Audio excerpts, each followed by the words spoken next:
이 말씀은 우리가 어버이 주일에 항상 듣는 말씀 중에 하나입니다. 그런데 약속 있는 첫 계명이라는 제목으로 오늘의 말씀을 조금 더 다른 각도에서 해석하면서 생각해보는 그런 시간을 갖고자 합니다. 자, 십계명은 약속 있는 첫 계명이라 그래요.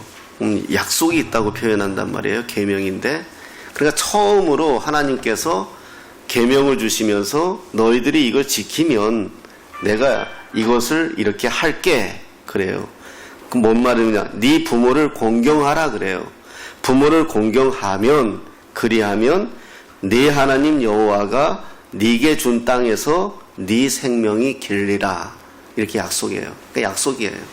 그러니까 부모를 공경하면 너는 이 땅에서 생명이 길리라. 여러분, 자식 잘 가르쳐야 돼요. 왜냐하면 자식이 잘 돼야, 부모를 잘 섬겨야 자식이 장수해요. 성경에 약속 있는 말씀. 그래서 우리가 약속 있는 첫 계명. 우리가 대체적으로 어버이 주일에 이렇게 설교를 들었고 이렇게 우리가 얘기하고 있어요. 그런데 저는 오늘 조금 더 다른 생각을 해봤어요. 뭐냐? 왜 하나님은 이 시점에서 출애굽기를 이스라엘 백성들에게 언약을 하시면서 이 내용들의 중간에 부모를 공경하라 이렇게 집어넣었을까 하는 생각이 든다는 거죠.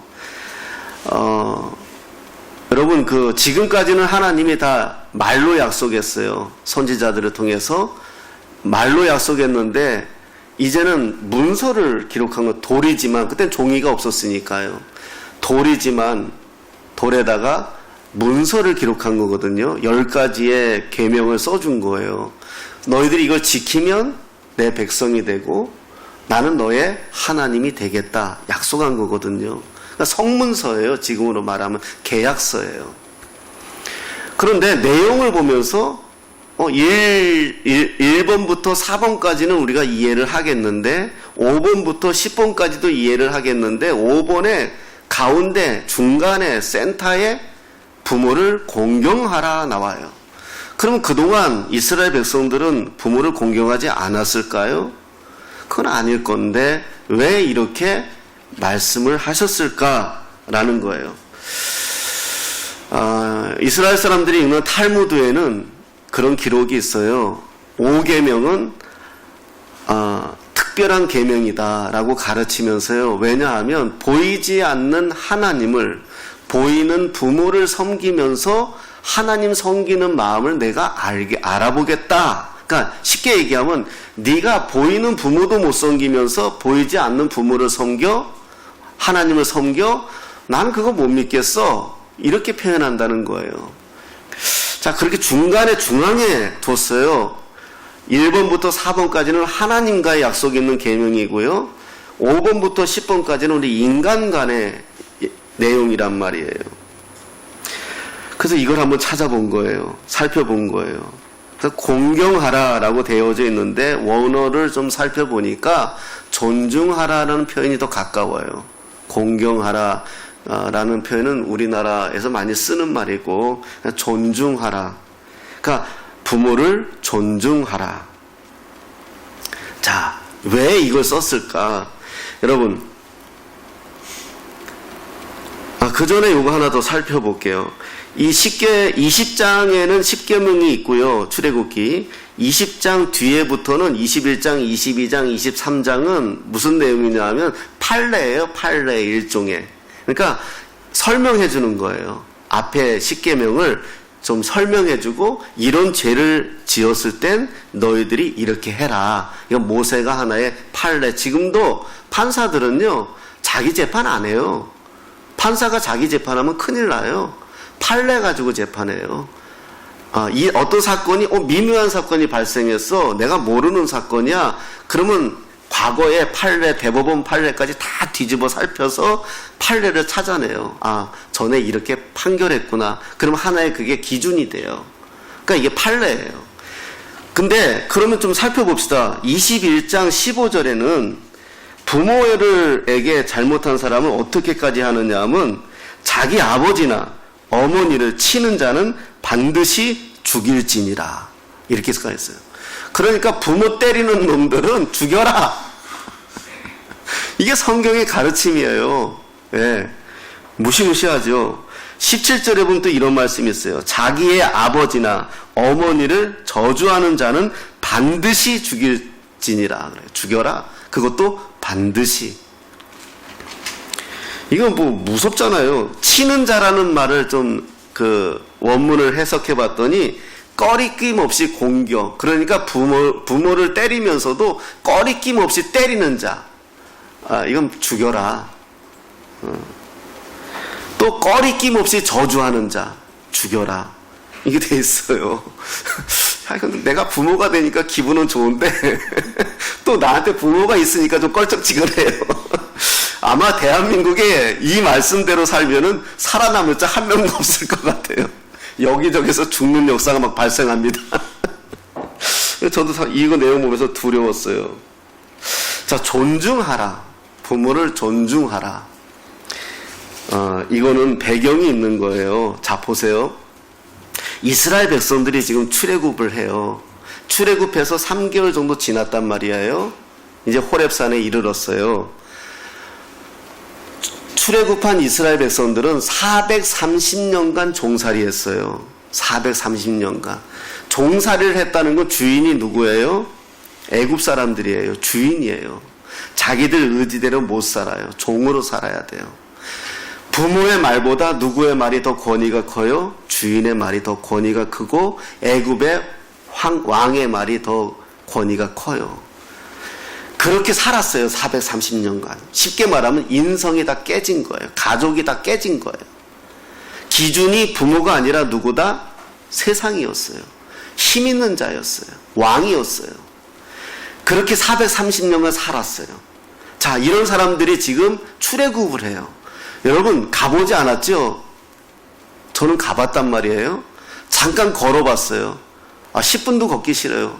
그래서 지금 좋은 신발이나 신었죠. 선크림이나 발랐죠. 그 당시에는 선크림도 없고 신발도 없어요. 샌들 같은 거예요. 걸었어요. 물론 불기둥 구름기둥으로 가려주셨지만 그냥 맨 땅이에요. 그걸 걸어가요. 그 수많은 무리가. 자, 그러면 뒤처지는 사람들은 누굴까요? 노인들과 어린아이들이에요. 그렇잖아요. 그럼 뒤처지는 사람들은 그럼 어떻게 하겠어요? 이들이 지금까지 살아온 자기들의 방법을 보면 뒤처지는 사람들은 내버려 두고 가야 되는 거예요. 그렇게 살았어요. 430년 동안. 특별하게 어른이라고 모시지 않았어요. 왜? 일을 하지 않으면 먹을 게 안 나왔기 때문에 사람의 가치가 없었어요. 그렇기 때문에 그들은 항상 뒷방 신세였어요. 노인네들은요. 뒷방 신세 정도가 아니라 버려지는 정도예요. 우리나라도 이런 시대가 있었죠. 6.25 전쟁을 겪으면서 또 일제시대 때 우리의 6.25 전쟁 때 우리 노인네들 다 어떻게 했어요? 다 그래서 집 지켰어요. 젊은 사람들만 다 피난 갔어요. 그래서 지금 이산가족 된 거 아니에요? 뭐 보기 좋아서 내가 집 지키고 있을게 그랬어요? 가는데 불편하니까. 자식들 가는데 빨리 도망가야 되는데 나 때문에 내 자식도 위험할까봐 자식들 먼저 보낸 거잖아요. 자식들은 또 하루면 돌아오겠지, 일주일이면 돌아오겠지, 그런 마음으로 떠난 거거든요. 그래서 이산가족 된 거잖아요. 더 거슬러 올라가 볼까요? 고려시대에 고려장이 있었잖아요. 먹을 게 없으니까 봄에. 그러니 어떻게 해요? 그걸 풍습을 만든 나라예요, 우리나라가. 그게 무슨 풍습이에요? 부모 갖다가 산속에다 버리는 게. 그걸 하나의 풍습으로 만들어가지고 의뢰이 부모를 버려도 되는 것처럼 만든 나라가 우리나라예요. 그다가 내가 요즘 유튜브 하나 보다가요 감동을 받아서 내가 이걸 본문을 보면서 저도 이제 부모는 돌아가셨지만 생각을 했단 말이에요. 전에도 한번 말씀드렸을 거예요. 저는 어머니가 일찍 돌아가셨단 말이에요. 초등학교 때, 중학교 때 아버지 돌아가시니까 아버지하고 저하고 한 3년, 4년 정도를 같이 살았어요. 둘이서. 또 아버지는 또 이렇게 지방을 많이 다니셔야 돼요. 그런 일을 하셨어요. 집에 자주 못 들어오는. 근데 하여튼간 툭 하면 나를 데리고 사람을 만나러 나가요. 선 보러 나가는 거예요, 아버지가. 그럼 나를 꼭 데리고 가요. 선 보면 자기만 보지. 왜 내가 선을 봐야 돼요? 난 중학생이니까 뭐예요? 사춘기잖아요. 아직 난 내가 돌아가신 내 엄마도 지금 잊지 못했는데. 그래 어떻게 해요 또. 우리 때는 또 말 잘 들었잖아요. 따라가서 앉아 있어요. 뭐 어디 뭐 다방이든 뭐 빵집이든 가서 앉아 있으면 또 만나서 막 계속 선을 보시는 거예요. 그것도 계속 봐요. 응? 호랩이라고 자꾸 떨어지는지. 근데 어느 날 학교 갔다가 집에 왔는데 집에 이렇게 안에 어떤 여자하고 둘이 앉아 있는 거예요. 이 선도 안 봤어요. 이분은 나하고. 근데 이분을 보고 나한테 그러는 거예요. 아버지가 엄마 될 사람이라는 거예요. 그래서 제가 나와가지고 한참 뛰어서 뒷산에 올라갔죠. 엉엉 울었어요. 왜 울었을까요? 나는 엄마한테 너무 미안했어요. 이건 배신이잖아요. 난 아직 엄마를 잊지 못했는데. 나는 아버지가 여자 없으면 못 사는 사람인 줄 알았어요. 난 그렇게 믿고 컸어요. 10대도 그랬고 20대도 그랬어요. 그렇지 않으면 내 아버지가 어떻게 저럴 수가 있지? 엄마 돌아가신 지 얼마나 됐다고 나한테 이럴 수 있지? 그리고 나 아버지를 안 봤어요. 근데 제가 나이 먹고요. 제가 지금은요, 아버지를 이해해요.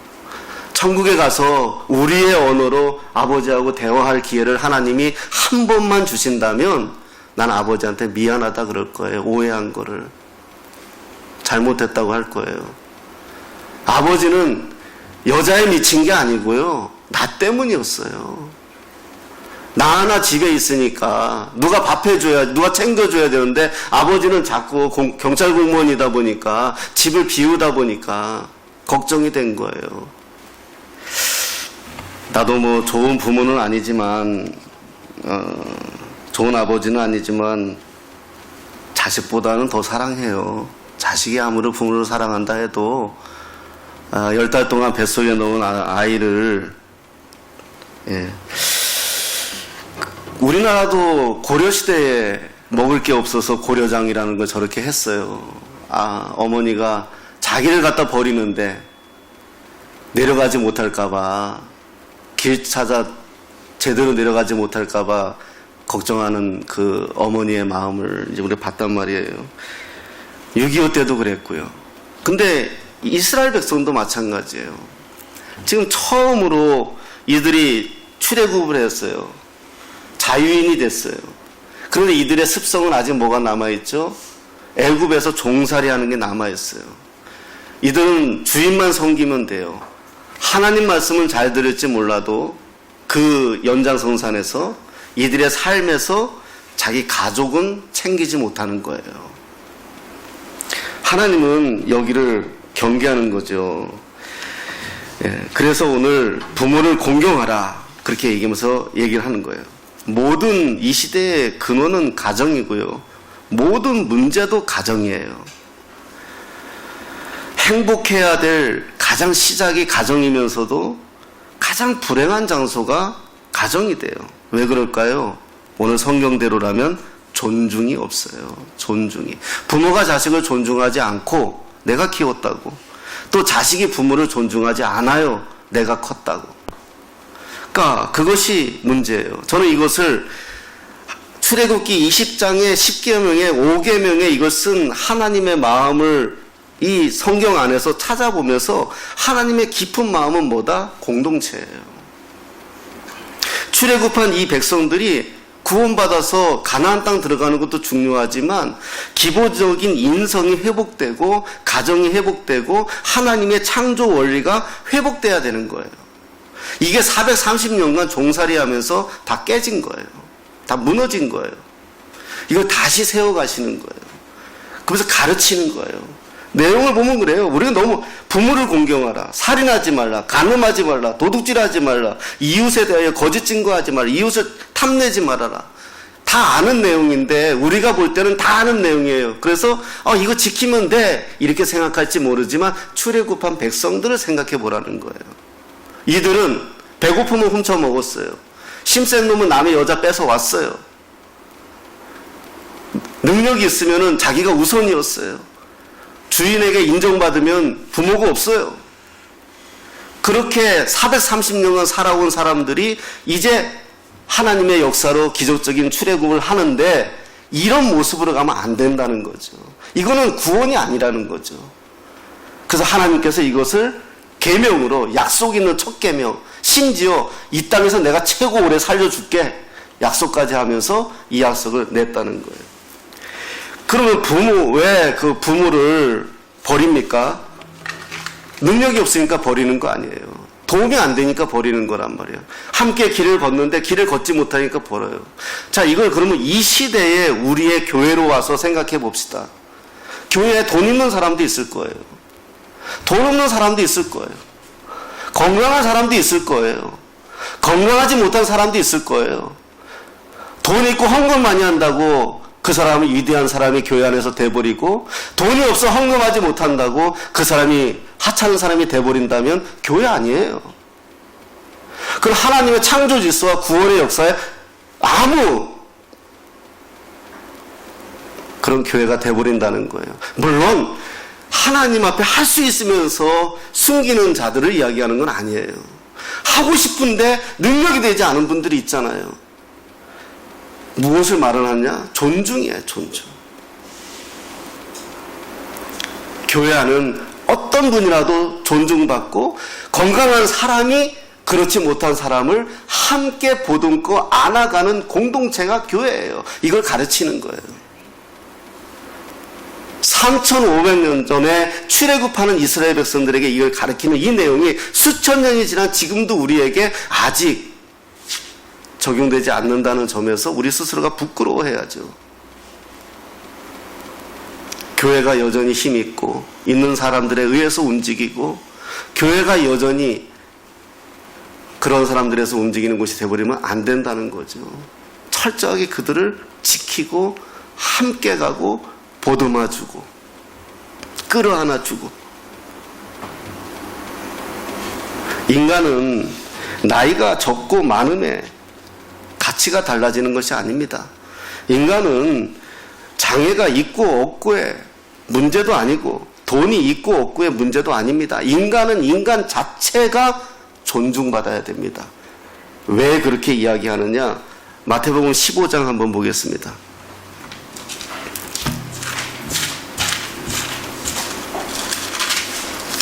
마태복음 15장에 보면 이렇게 말씀합니다. 좀 길지만 제가 읽어드릴게요.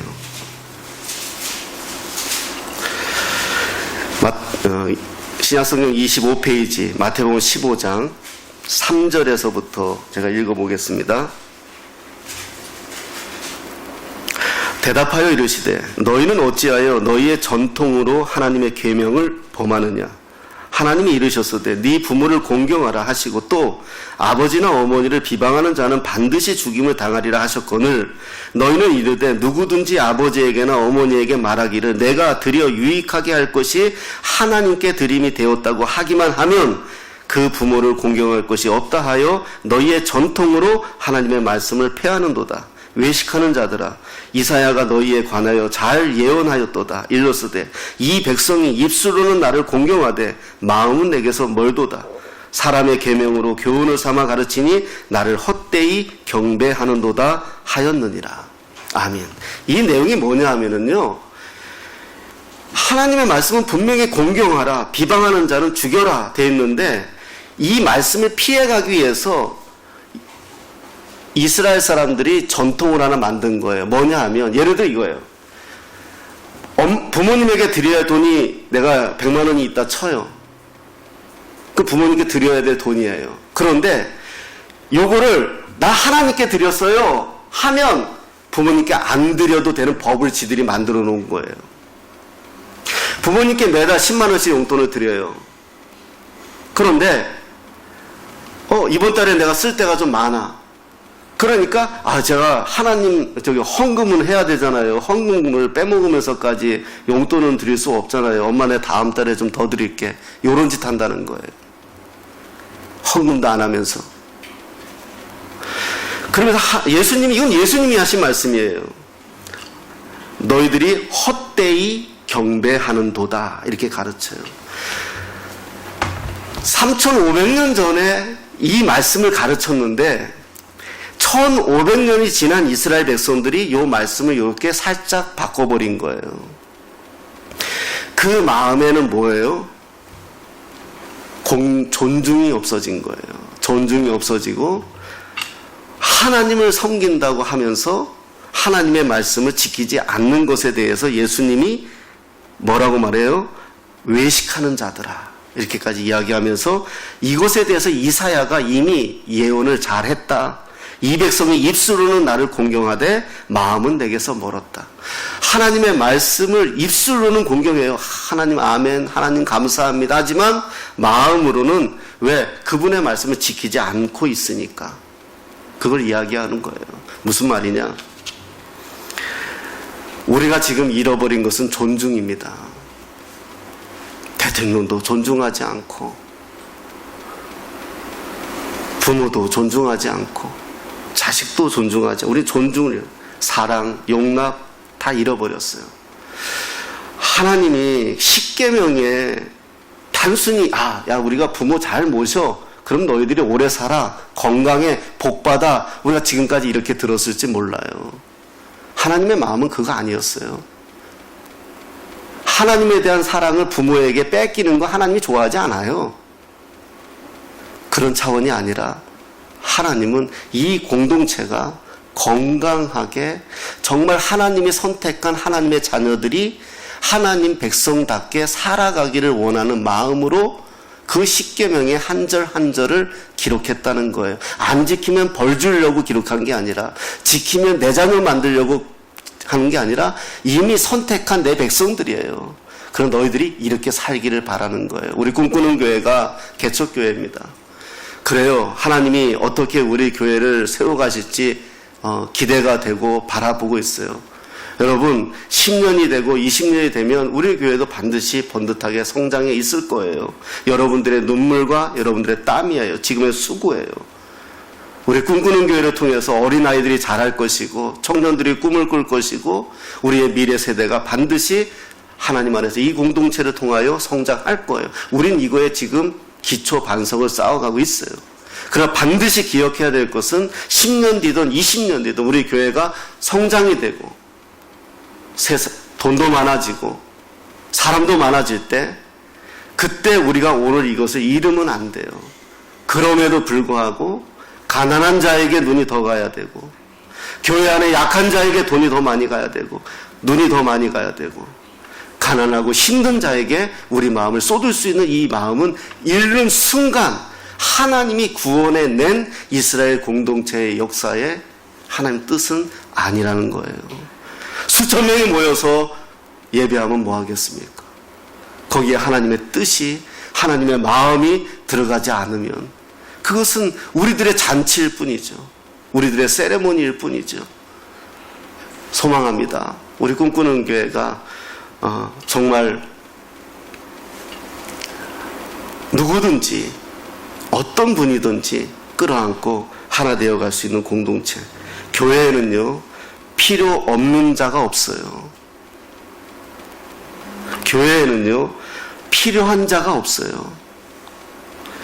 교회는요 그리스도 예수의 피 흘린 십자가의 대속의 은혜를 받은 사람들이에요. 전에도 한번 내가 얘기했죠. 제가 이제 집사람하고 한 번씩 싸워요. 저 잘 싸워요. 싸우는데 우리는 그 싸우는 걸 좀 거룩하게 이야기한다고 부흥회를 한다 그래요. 우리끼리만 아는 말이에요. 우리 한 번씩 부흥회를 해요. 예. 그럼 둘이서 부흥회 하다가 그래요. 바깥에서 소리가 다 들렸을 텐데 또 걱정하고 앉아있는 게 우리들인데 한 번 내가 집사람한테 좀 되게 화가 나 있었어요. 부흥회를 하고 그리고 이제 서로 화해도 하고 돌아서서 앉아있지만 마음은 사실 내가 정리가 안 됐어요. 내가 볼 때 너무 고집 부리는 것 같아가지고요. 그런데 그래서 내가 그냥 기도하자. 그 와서 여기 앉아서 이제 기도를 했어요. 하는데 내 마음에 주님이 주신 그 마음이 뭐였냐면 이 마음이죠. 내 안에 우리가 성령이 계신다고 말하잖아요. 내 안에 예수님이 계세요. 그러면 내 아내에게도 성령이 계시잖아요. 내가 내 아내를 미워하면 내 안에 계신 성령님도 미워하는 거예요. 나만 하나님 앞에 존귀한 자입니까?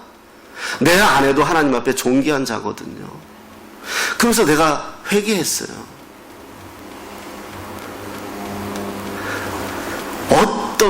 돈이 많은 사람에게만 성령님이 더 많이 계시나요? 가난하고 힘없는 자에게는 성령님이 이렇게 조금 계시나요? 그분에게도 똑같이 예수님이 십자가에서 피 흘려서 그를 구원해냈거든요. 우리는 그 가치로 봐야 되는 거예요. 우리는 그 마음으로 봐야 되는 거지, 그의 모습으로, 그의 상황으로, 그의 가진 걸로 보는 거 아니에요.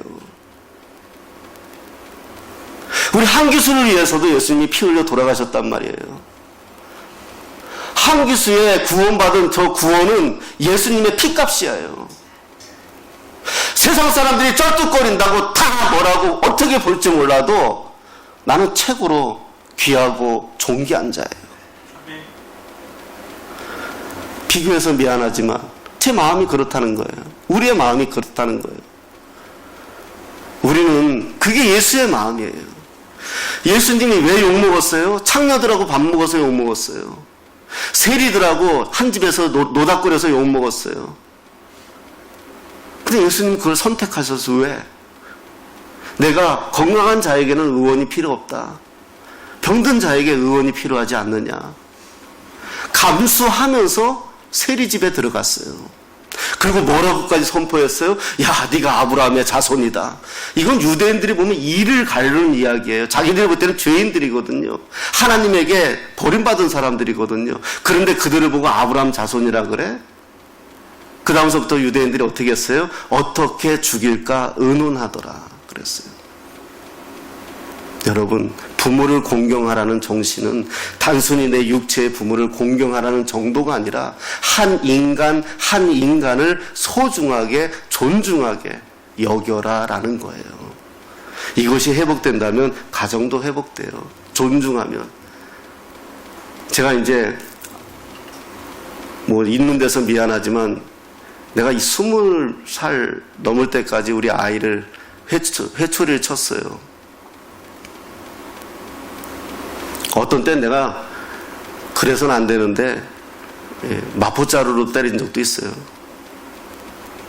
참 어려서 제가 잘 몰랐어요. 잘 키운다고만 생각했는데 많이 실수를 했어요. 그래서 회초리를 어느 날과 다름없이 그랬더니 우리 아이가 눈이 동그래가지고 나한테 이렇게 얘기하더라고요. 아빠, 나 이제 안 맞아도 아빠가 뭐라고 말씀하시는지 내가 이제 아니까 나 안 맞을게요 그러더라고요. 근데 그 눈 보니까 무섭더라고요. 그 다음부터 못 때렸어요. 근데 아이에겐 상처가 많았어요. 왜냐? 존중하지 않았거든요. 한 번도 내가 내 아이에게 의견을 물어본 적이 없더라고요. 너 생각은 어떠니? 이걸 못했어요, 제가 이 말씀 보면서 많이 생각을 했어요. 아내에게도 자식에게도 또 여러분에게도 생각을 한 거예요. 여러분, 부모를 공경하라. 단순히 이것은 그 정도의 내용이 아니라 서로 존중해라. 서로 귀하게 여겨라. 이 내용인 것 같아요. 여러분, 이제 감사절도 다가오고요. 이제 계절들 바뀌는데 여러분의 가정을, 자녀들을 위해서 많이 기도하십시오. 여러분, 예수 안에서 우리 아이들이 자란다는 거 최고의 축복이에요.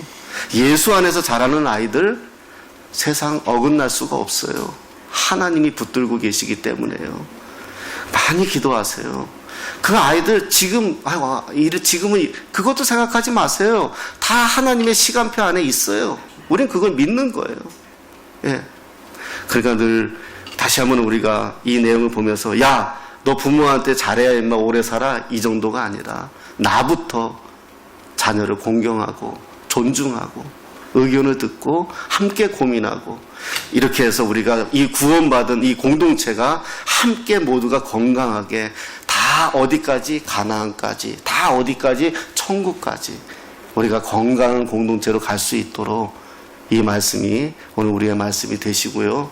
정말 우리 안에서 정말 십자가의 이 고귀한 저와 여러분들의 우리 성도들이 정말 예수 안에서 하나 되고 가정도 하나 되고 정말 사랑과 평화와 공의가 존중이 드높이는 하나 되는 귀한 공동체들 다 되시기를 예수님의 이름으로 축복합니다.